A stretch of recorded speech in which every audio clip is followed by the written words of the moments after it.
A solemn sound of music surged upon the air, and I, who had been as one in chains, bound by invisible bonds and unable to stir, was suddenly liberated. Fully conscious of my freedom, I still faced the dark, gigantic figure of my foe, for his luminous eyes were now upon me, and his penetrating voice addressed me only. "Man, deceive not thyself," he said. "Think not the terrors of this night are the delusions of a dream or the snare of a vision. Thou art awake, not sleeping. Thou art flesh as well as spirit. This place is neither hell nor heaven, nor any place between. It is a corner of thine own world on which thou livest. Wherefore, know from henceforth that the supernatural universe in and around the natural is no lie, but the chief reality, inasmuch as God surroundeth all. Fate strikes thine hour, and in this hour 'tis given to thee to choose thy master. Now, by the will of God, thou seest me as angel, but take heed thou forget not that among men I am as man. In human form I move with all humanity through endless ages, to kings and counselors, to priests and scientists, to thinkers and teachers, to old and young. I come in the shape of their pride or vice demands, and I am as one with all. Self finds in me another ego, but from the pure in heart, the high in faith, the perfect in intention, I do retreat with joy, offering naught save reverence, demanding naught save prayer. So am I, so must I ever be, till man of his own will releases and redeems me. Mistake me not, but know me, and choose thy future for truth's sake, and not out of fear. Choose and change not in any time hereafter. This hour, this moment is thy last probation. Choose, I say. Wilt thou serve self and me, or God only?" The question seemed thundered on my ears. Shuddering, I looked from right to left, and saw a gathering crowd of faces, white, wistful, wondering, threatening, and imploring. They pressed about me close, with glistening eyes and lips that moved dumbly. And as they stared upon me, I beheld another spectral thing, the image of myself, a poor, frail creature, pitiful, ignorant, and undiscerning, limited in both capacity and in intelligence, yet full of strange egotism and still stranger arrogance. Every detail of my life was suddenly presented to me as in a magic mirror, and I read my own chronicle of paltry intellectual pride, vulgar ambition, and vulgarer ostentation.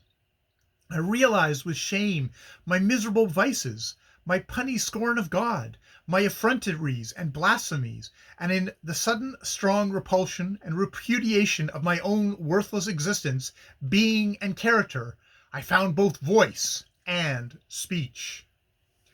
"God only!" I cried fervently. "Annihilation at his hands, rather than life without him. God only! I have chosen!" My words vibrated passionately on my own ears, and, even as they were spoken, the air grew misty with a snowy opalescent radiance. The sable and crimson wings, uplifted in such multitudinous array around me, palpitated with 1,000 changeful hues, and over the face of my dark foe a light celestial fell like the smile of dawn. Awed and afraid, I gazed upwards, and there I saw a new and yet more wondrous glory, a shining figure outlined against the sky in such surpassing beauty and vivid brilliancy as made me think the sun itself had risen in vast angel shape on rainbow pinions. And from the brightening heavens there rang a silver voice, clear as a clarion call. "Arise, Lucifer, son of the morning! One soul rejects thee, one hour of joy is granted thee. Hence and rise!" Earth, air, and sea blazed suddenly into fiery gold. Blinded and stunned, I was seized by compelling hands and held firmly down by force invisible. The yacht was slowly sinking under me. Overwhelmed with unearthly terrors, my lips yet murmured, "God, God only!" The heavens changed from gold to crimson, anon to shining blue, and against this mass of wavering color that seemed to make a jeweled archway of the sky, I saw the form of him whom I had known as man swiftly ascend, godlike, with flaming pinions and upturned glorious visage, like a vision of light in darkness. Around him clustered a million winged shapes, but he, supreme, majestic, wonderful, towered high above them all, a very king of splendor, the glory round his brows resembling meteor fires in an arctic midnight, his eyes twin stars ablaze with such great rapture as seemed half agony. Breathless and giddy, I strained my sight to follow him as he fled, and heard the musical calling of strange, sweet voices everywhere, from east to west, from north to south. Lucifer, beloved and unforgotten, Lucifer, son of the morning, arise, arise!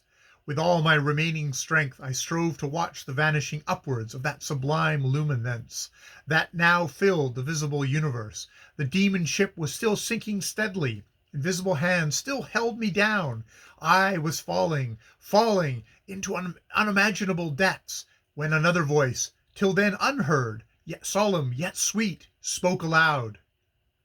Bind him hand and foot, and cast him into the outermost darkness of the world. There let him find my light. I heard, yet felt no fear.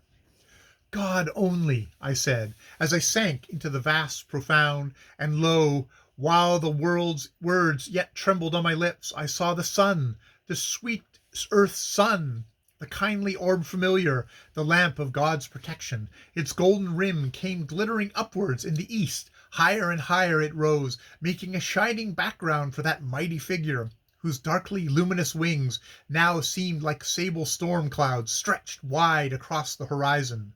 Once more, yet once, the angel visage bent its warning looks on me. I saw the anguished smile, the great eyes burning with immortal sorrows. Then I was plunged forcibly downwards and thrust into an abysmal grave of frozen cold. Thus ends chapter 41 of The Sorrows of Satan.